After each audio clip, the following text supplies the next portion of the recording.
What's up, YouTube?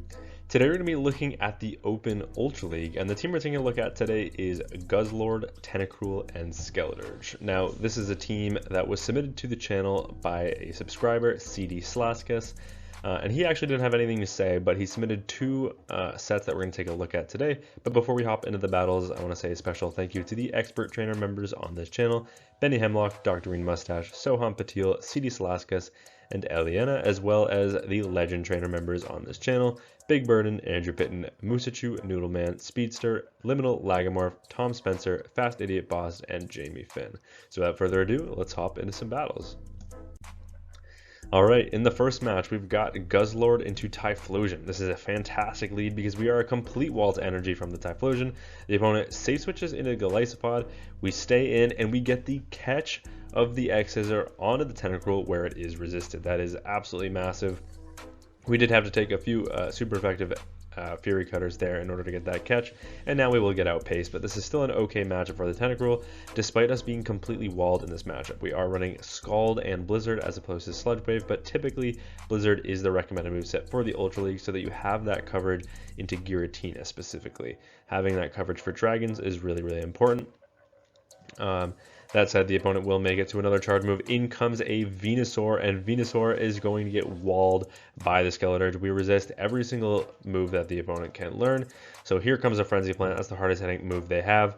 Looks like we're just going to commit to the full farm down. Frenzy Plant will do a lot of damage here, but it probably won't be enough to knock out. It will be close. Frenzy Plant, just not enough. We're going to click the move when the opponent is at 1 HP, so they really can't afford to shield this unless they want to get KO'd through the shield, so they will just let that go. And now we come out with a boosted Shadow Ball, and Shadow Ball will definitely be picking up the knockout on the Golisopod. Just the Typhlosion in the back, instantly pivot into our GUZZLORD, and we will be able to outpace the opponent. And with 2 shields left in the match, the opponent will resign the match, and we are able to take that game. In the next match, we've got GUZZLORD into Feraligatr. This is honestly another good lead. Feraligatr, of course, has Shadow Claws, which are resisted, and Hydro Cannon, which is resisted. However, they do have Ice Beam for coverage, and now this becomes a bait game. We're going to call it. It is the Ice Beam. That is a huge call. The opponent then pivots into a Centiskorch, of all things, but we're going to chip with the Dragon Claw, and then I imagine we'll pivot into our Tentacruel, where they're basically walled. No, we're going to come in with our Skeledirge instead, maybe reading that they're weak in the back to the Tentacruel. But of course they will have super effective crunch here, so yeah, that's going to do quite a bit of damage. Actually, it does over 50%, and the opponent going to make it to back-to-back moves. What do we do here? Are we going to commit the shield? No, we're going to completely sacrifice the Skeledirge, and now where do we go from here? Are we going to come in with the GUZZLORD? We are, and now we get an energy lead. Can this energy lead help us win this game? It looks like it can. It is a Zygarde in the back. And even though we don't come out with a Blizzard on a Tentacruel, we do have these Dragon Claws, and these Dragon Claws are super effective damage. The opponent commits the shield on the first. Here comes the second. That's going to connect. That does very little damage to the Zygarde. It does not look super effective, but these Dragon Tails are adding up, and we make it to yet another Dragon Claw that is absolutely huge. That puts the opponent into the red health range. In comes the Tentacruel. This could just be a Bulldoze, or it could be the Outrage. We're going to call it the Outrage. That is a huge call. And now, can we get to the charge move before the opponent makes it to another move? No, we cannot, but this is not enough for another Outrage, meaning this is only enough for a Bulldoze. Bulldoze is super effective, and it does lower our defense, but back in comes the Feraligatr. Feraligatr was energy dry, so now here comes a Scald. The opponent will commit the shield. Can we make it to another Scald? No, not before the opponent makes it to a charge move of their own. Is this going to be enough with the debuff to pick up the knockout? No, it is not. We're now going to go for the Scald after one more acid. Is the Scald from our range enough to pick up the knockout? It is. Instantly pivot into the GUZZLORD. We get the simultaneous KO with the Zygarde, and with the Tentacruel alive in the back, we are able to take that win. Into the next match, we've got GUZZLORD into Pangoro. This is a difficult lead, but we've got two better answers in the back, so going to pivot instantly into the Tentacruel. The opponent is staying in to chip with some energy. Is it going to be the close combat? Yes, it is. They're going to full send the close combat, and now in comes a Tentacruel of their own, which explains why the opponent felt like they had to chip. They had to get an advantage in this matchup when they mirrored with their own Tentacruel, which means their Tentacruel is also likely to be completely walled. I mean, everything is completely walled, so that is the case. However, Now we'll be able to outpace because they gave us an energy lead. Here comes Scald number 2, but that's just not going to do enough. We get the attack drop, and now back in comes the Guzzlord. But the opponent does farm up to a potential Blizzard here. Are we going to respect this Blizzard? We are at the very last second, and that is a huge call. But unfortunately, in the back, it is a Galarian Wheezing. So the opponent is running Dark Double Poison, a very common line, and not too different from our own. Fortunately, we do have Crunch, which is only single resisted, as opposed to Dragon Claw, which is double resisted. And the opponent is just going to go for a Sludge and a full Fairy Wind farm down, but not before we make it to Crunch number 2. Praying we get that debuff. That would be absolutely huge. In comes the Tentacruel. Tentacruel just going to force the energy from the opponent, and we're hoping Skeleturge can just sweep this endgame. Not enough to pick up the knockout. The opponent makes a really nice play, pivoting back into their Pangoro, knowing that the Guzzlord is low. And yeah, with an energy lead and a shield disadvantage, I don't think there's a way to win that game, so we will resign the match. Into the next match, we've got Guzzlord into Gliscor. Bit of a core breaker, actually, on the lead, because Fury Cutter is super effective, but they have Earthquake for super effective coverage into both of our back two Pokemon, and because we were a little slow on the swap, they're actually going to make it to an Earthquake. Are we going to commit the shield? We are, and fortunately, they do full send the Earthquake. Now just going to farm up. The opponent tries to go for a Blizzard catch onto their Feraligatr, but they are unsuccessful. In comes a Scald. That gets the lowering of the attack. That is absolutely massive, but here comes Scald number 2 before the opponent is even able to throw energy. The second one does not get the debuff, but that is okay. We're going to be able to survive these moves very comfortably. This is a non-Shadow Feraligatr, and their attack has been lowered. That tickles the Tentacruel. It basically heals it. Here comes a second Hydro Cannon, but it just does not matter. Here comes a third Scald, and this Scald should be enough to flip switch, so that's why we're going to undercharge it, hoping to get a few more acids in to get the farm down, come out loaded with energy, and in the back is a Steelix. So nice making it to this extra charge move. We almost hope that this doesn't lower the opponent's attack, because that would just give them more farm, and it doesn't.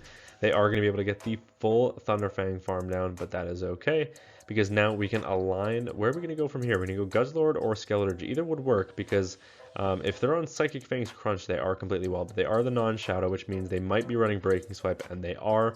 So one Breaking Swipe connects, in comes a second Breaking Swipe, and are we just going to reset into the Skeleturge? Yes, we are. So now in comes the Skeleturge, and we have shield parity here. They do have enough for an Earthquake here. Actually, no, I don't think they do, because they threw energy. Yeah, so it is just the Aerial Ace. Gonna let that go. Now should be able to make it to back-to-back Torch Songs before the opponent is able to make it to an Earthquake, but this should only be enough for an Aerial Ace, so just gonna let this go. We can overfarm slightly now, go for an extra Incinerate as well, but only one more Incinerate is all we need, and then this Torch Song will be enough to pick up the knockout, and it will boost our attack for that Steelix that comes back in. And now these are boosted Incinerates and a double boosted Torch Song. This will do massive damage. It nearly one-shots the Steelix. Another Incinerate knocks out the Steelix, and we are able to take that win. Into the next match, we've got Guzzlord into Skeleturge. So this is a fantastic lead. The opponent is completely walled. They're going to save switch into Pangoro, and that is a crazy save switch. Save switching something that is double weak to any moves in the Ultra League when something as common as Tinkaton and Galarian Wheezing and Clefable and Florges are around is absolutely crazy. But in this case, it actually works out for the opponent, because instead of coming in with our Tentacruel, we come in with the Skeleturge, where we take super effective from the Night Slashes. So maybe the incorrect read here, but that said, we kind of just have to let this go, because the opponent has the ability to outpace. We have to hope that we can survive a second Night Slash. We actually do. We live it on 1 HP, going to under-tap the move, hoping that the opponent lets this go and that we can maintain switch, but they do not. But now, even though we have lost switch here, we have either Tentacruel with an energy lead into Skeleturge, or Guzzlord, which is a complete wall to energy to the Skeleturge. So looking like a pretty decent situation regardless, and that is why you see the opponent pivoting back into their Skeleturge.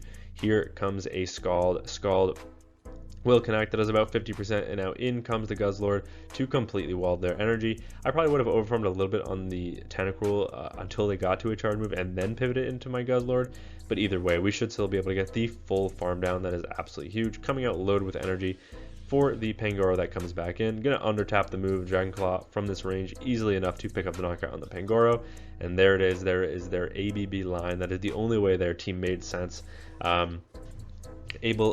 Hoping to bait out a fairy, I guess, and then having Virizion to roam free in the back. But in a situation like this, we're looking like a very good position because we have a Tentacruel, and this Tentacruel can absorb a Leaf Blade for days. Leaf Blade is neutral damage, but it looks like we can survive 2 of those, and these double kicks are just not going to add up, which means the opponent is going to need 3, and by the time they go for 3 Leaf Blades, we'll be able to get the asset farm down, or we can honestly just let this go and go for the Dragon Tail farm down at this range, because despite double kick being single super effective, Dragon Tail does do more damage. It picks up the knockout on the Virizion, and we are able to take that win. Into next match, we've got GUZZLORD into GUZZLORD. Now this is completely dependent on the opponent's fast move. They are on Shadow Claw, which means we can go for 3 Dragon Tails and then pivot into the Tentacruel. And baiting out the Belly Bolt is actually huge here, because Skeletor doesn't want to see the Belly Bolt either, because Sucker Punches are super effective, and baiting it out, which means that it will be aligned and be throwing a lot of its energy onto a GUZZLORD where it is completely walled. Sucker Punch, Parabolic Charge, Zap Cannon, all of it is resisted. And Tentacruel can actually make this matchup decently close if the opponent tries to go for the full farm down, and it looks like that's exactly what they're going to do. We make it to a 3rd Scald, and this Scald will put them into the red health range. We've already grabbed a shield as well, so Tentacruel putting in the work, also getting the attack drop that is absolutely massive. And now all we have to do is come back in with the GUZZLORD, absorb this energy, go for the full farm down. Even if they full send a Zap Cannon here, it's not going to do a lot of damage. This is lowered 1 times. We get the full farm down, and now they're going to come in with a Florges in the back. So in comes the Skeletor.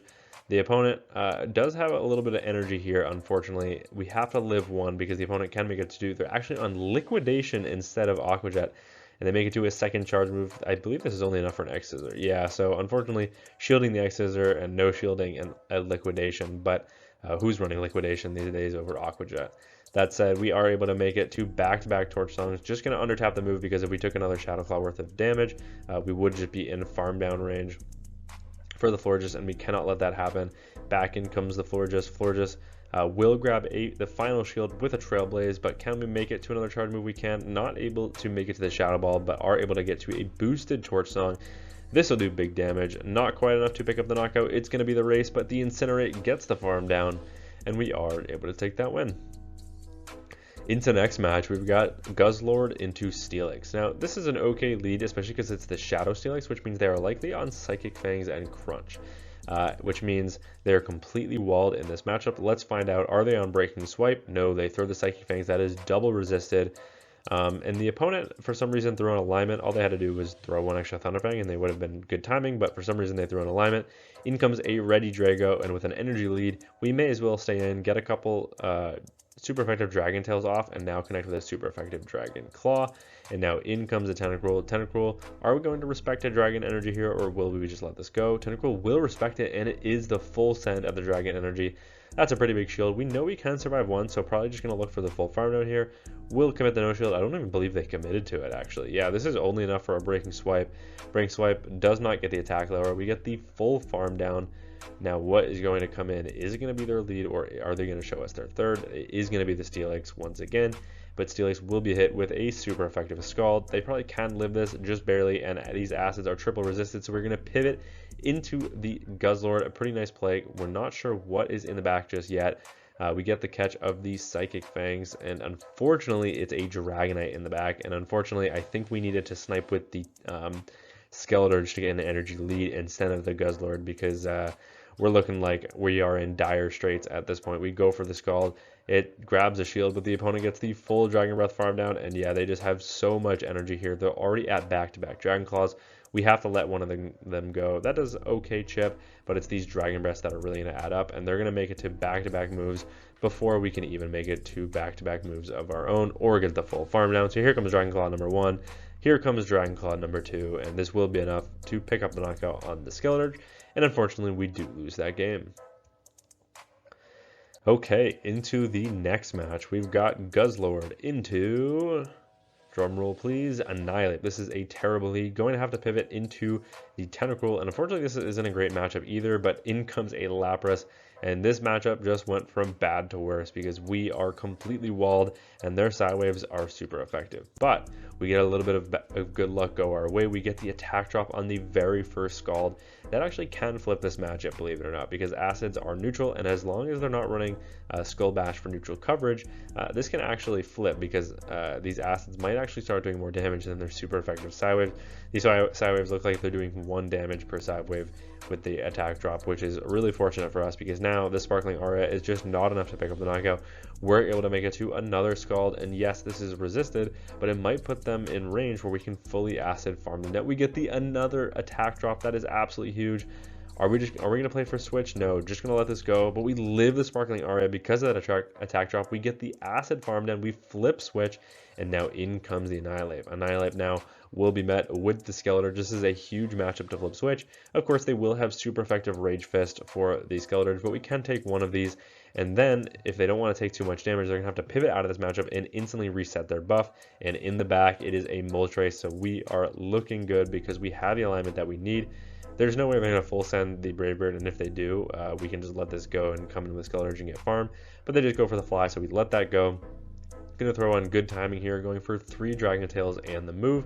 That only allows the opponent to get 5 Sucker Punches through, but now here comes a second fly. Probably going to commit the shield here, I would imagine, yeah.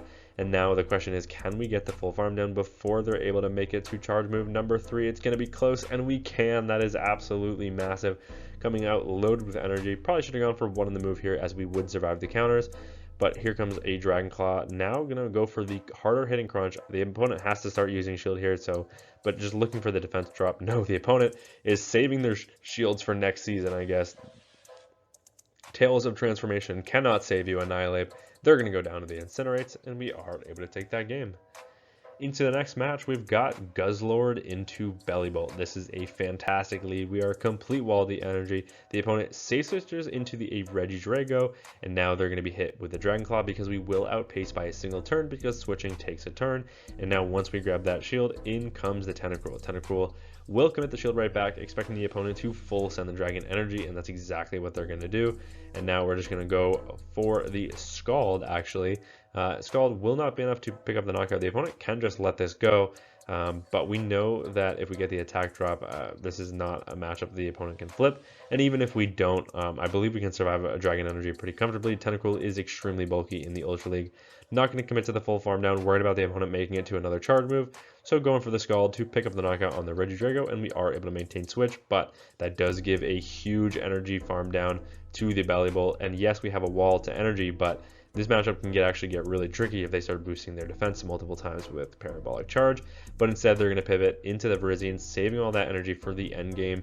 And now we have the Skeletor aligned against the Virizion, and the Virizion is not running Stone Edge. They're on Leaf Blade Sacred Sword, which means we are a complete wall to energy. We can look for basically the full farm down. I would throw a Torch Song here and just 0 bubble it, just so that we're not going over 100 energy. Yeah, because then it gets a little awkward. I mean, we will come out of this matchup with 100 energy, which is good, but I probably would have gone for a Torch Song earlier just to maximize the energy and damage that we had coming into this matchup. That said, the opponent actually got 1 turn lag. It looks like that allows us to make it to back-to-back Torch Song. This Torch Song will do quite a bit of damage, and now in comes the GUZZLORD, a complete wall to energy, and with the opponent not able to boost their defense before getting hit with a move, will resign the match, and we are able to take that win. Into the next match, we've got GUZZLORD into Bellybolt once again. We've seen this matchup before. We love it. The opponent is actually going to stay in this time, so something is clearly wrong in the back. And this is a Thundershock Bellybolt at that. The opponent actually going to go for the catch onto a Primeape. They get the Crunch catch. That is huge for them, where it is resisted. And Primeape now going to get an energy lead, but we have a good answer in Tentacruel. Tentacruel can take these Rage Fists, no problem. And we can just look for the knockout with the Scald, but not before we let the opponent get to another Rage Fist. We know both Close Combat and Ice Punch are resisted, so we're not really worried about those charge moves. We just have to be worried about these Rage Fists adding up, but we already are nearly at the back-to-back charge moves. The opponent will just let that go. We have such a dominant matchup there. The opponent's going to come back in with the Bellybolt, and they're going to throw their energy right away. Did not want to take energy from the Tentacruel. They will now boost their defense with the Parabolic Charge, and now back in comes the GUZZLORD. The opponent probably going to go for the same thing, just over farming like crazy, and then no, they're going to stay in this time. Probably going to full send the Zap Cannon, I imagine, but then at least they will be energy dry, and they are. That puts the GUZZLORD into the yellow health range. The opponent goes for a catch once again, but this time we hold on to energy. We watch for the switch. but it's a Moltres in the back, and this spells trouble because Skeletorge is not a good answer to a Guzzlord, and Skeletorge would take, Skeletorge is not a good answer to Moltres because Skeletorge takes super effective damage from the Sucker Punches. So we're forced to stay in this matchup, but the opponent is going to know that something is wrong because as soon as we commit the shield on the low HP Guzzlord, they're going to know alarm bells are firing, that we are weak to the Moltres in the back, so they're going to commit the shield right back. But at this point, I think we just have to let this go. We have to look for a full farm down, come out with energy loaded for the belly bolt because Sucker Punches are going to be super effective either way. I mean, the belly bolt is on Thundershock, so that is good. Probably going to have to commit the shield here. We will be able to outpace the belly bolt because the belly bolt did just full send a zap cannon. Back in comes the belly bolt. We should be able to make it to back-to-back. Actually, no, they will be able to outpace to a parabolic charge by a single turn or 2 single turns here. And yeah, so we will have to just survive this. It's just a parabolic charge. We do live this. Have to undertap the move there, or else we would be in threat of a farm down from the Moltres. So that is a huge play. Very smart.